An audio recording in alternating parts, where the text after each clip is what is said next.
Good morning, and thank you for tuning into the Andrew Tate Show, brought to you by the GSMC Sports Network. We've got a great show for you guys today. We're going to be covering the Lakers firing coach Darvin Ham. We'll also be talking about the NBA playoff games. We'll also be discussing what's next for the LA Clippers, and make sure that you guys stick around for later in the show when we'll be diving into our dating horror stories for the week. Before we start, though, I just wanted to ask that you guys like and follow the show. Also, we get a number of questions from viewers that come in during the show, so to ensure that your question gets read on the air, I ask that you use the tips and donation link with your question. The tips and donation link is GSMCPodcast.net. This just puts your question at the top of the list so I can see it, and it also really helps the show. It always throws me when you have like a giddy, because you have a cadence to how you do this. Mm-hmm. It's always so smooth. So whenever there's a hitch, it throws me. It totally throws me off. So, all right, Miss Faith, how are you doing today? I'm good. It's definitely Monday, but I'm good. So when you say definitely Monday, is it because you're tired? You're supposed to be all rested up. You got the finals behind you.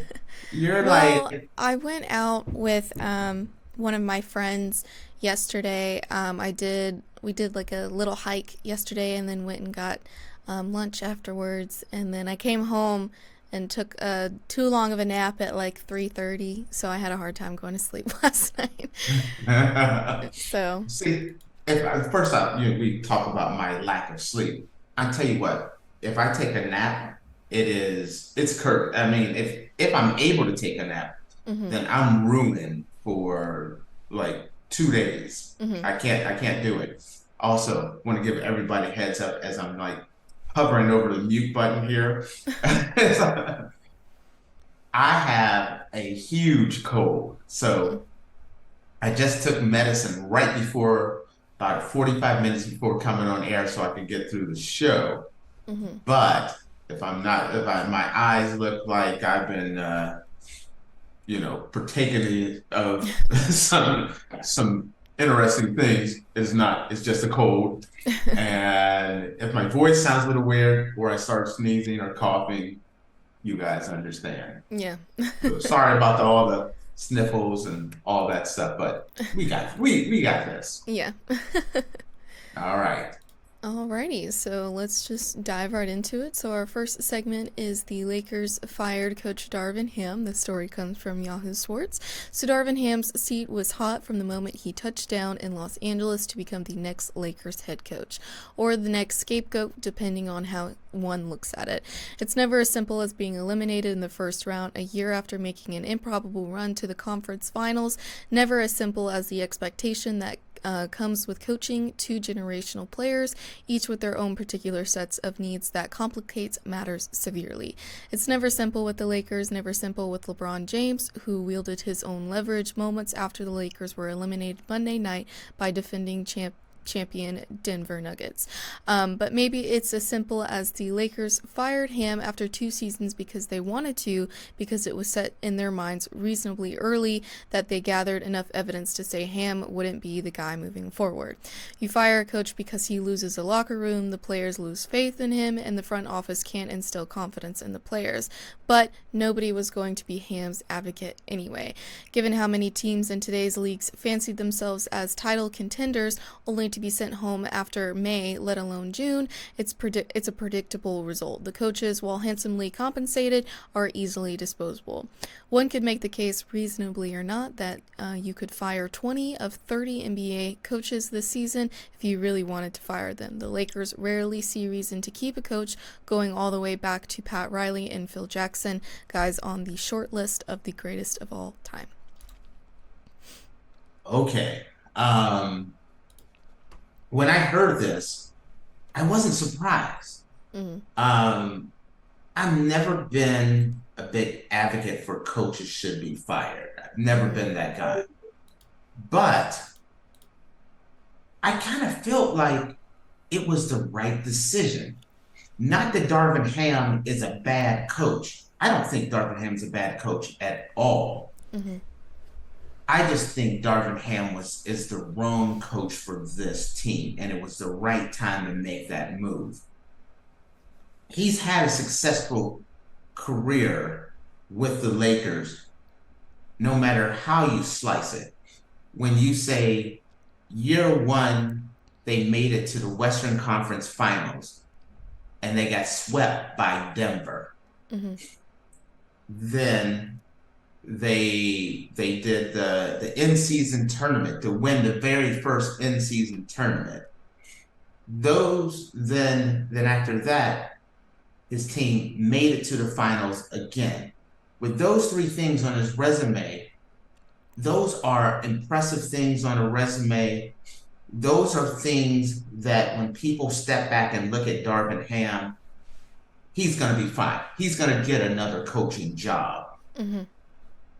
But when I look at the Lakers and I say the Lakers with a 39, 40-year-old LeBron James, Anthony Davis, and all the pressure that comes with it, I felt like it was justified because I feel like a big part of the reason why the Lakers are not in the playoffs right now are because of two things. And I feel like Darvin Ham had a big factor on both of these things.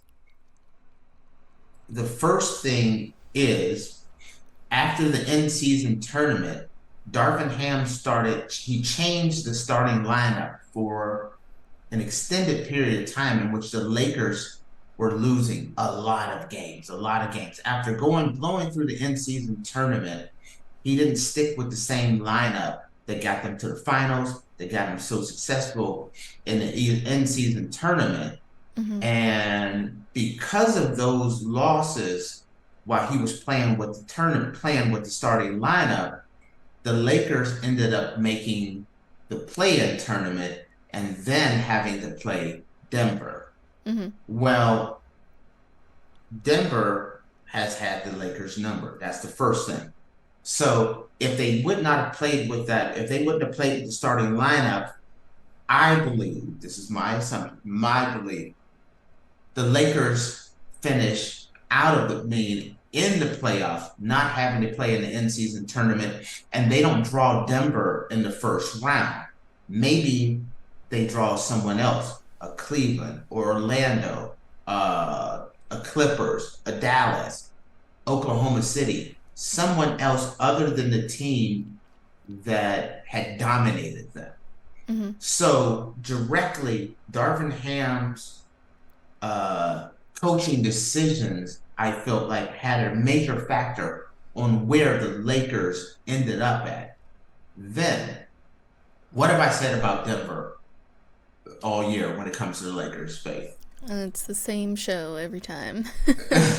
They own the Lakers. Mm-hmm. Since Darvin Ham has become the Lakers coach the last 2 years, just a couple days ago, he got his first win against Denver. Mm-hmm. It's the same thing, rinse and repeat. The Lakers start out strong. They make a halftime adjustment. They chew up the lead in the third quarter and knock the Lakers off in the fourth quarter. Rinse and repeat, rinse and repeat, rinse and repeat. To only have, in the Western Conference Finals, was swept, did not win a game, regular season, against Denver at all. And then this year, a gentleman's sweep against Denver. That's the reason why you let a Darvin Ham go. Mm-hmm. Your job as a coach is, okay, this team is dominating us for 2 years. Mm-hmm. What adjustments were made to make them more competitive with Denver so that, sure, okay, yes, Denver's the better team. So how about a 4 games to 2? How about in the regular season, it's not 12 straight wins or 11 straight wins, 12 out of 13 games.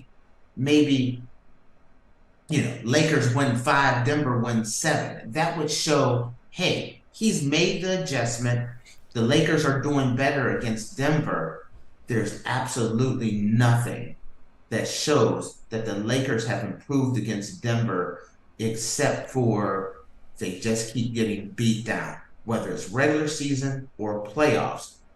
That's a coaching issue.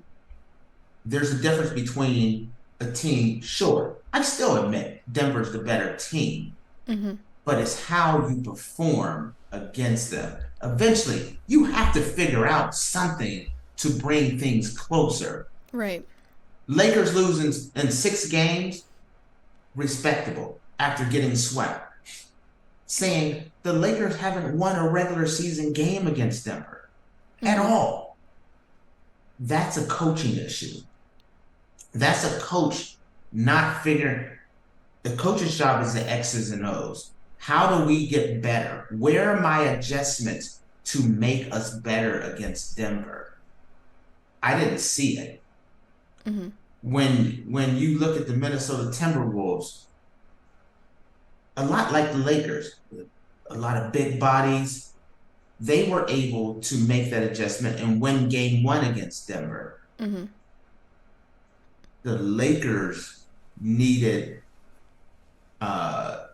pretty much Murray to be out, a all-world performance from the team to just squeak out 1 win in 2 years. That's a reason to get rid of a coach. Mm-hmm. Does that make sense? Yeah, no, it definitely does. Yeah. And then when you look at, okay, if you told me, listen, you can't beat Denver. You're looking at the playoff, you're looking at the regular season, and you're like, well, Denver's the defending champion. They're going to be number 1 in the division or number 2 in the division. Mm-hmm. So we're going to play to make sure we're not the 7th seed or the 8th seed. The regular season, in this particular case, if a team's dominating us, the regular season matters so much. So we're going to play to do everything in our power to not run into Denver in the playoffs and to be able to end up in a situation where they're in a play-in tournament with no choice but to either play the number 1 seed or the number 2 seed is an outright failure when you have LeBron James and Anthony Davis coming off of winning the play-in tournament and then absolutely tanking right after the play-in tournament because he scraps his lineup and those games matter. Mm-hmm. Directly, in my opinion, he's the reason why the Lakers are out. Now, if you ask me, are the Lakers better than Denver? No, they're not better than Denver. That's what I'm saying. But knowing we can't beat this team, I can't figure out the adjustments on how to beat this team. So I'm going to figure out how to avoid this team. That's a coach's job. Mm-hmm. And so he didn't do, and because he didn't do that, that's the reason why I was okay with him getting fired or let go. And fired is such a harsh term.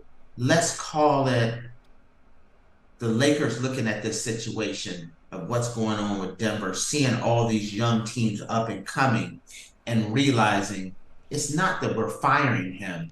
We need to do something different, dramatically different to compete against Denver and to compete against these younger teams.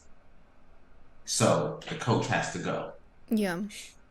Does that sound, when you point it out that way, does that sound like a reasonable reason to change coaches?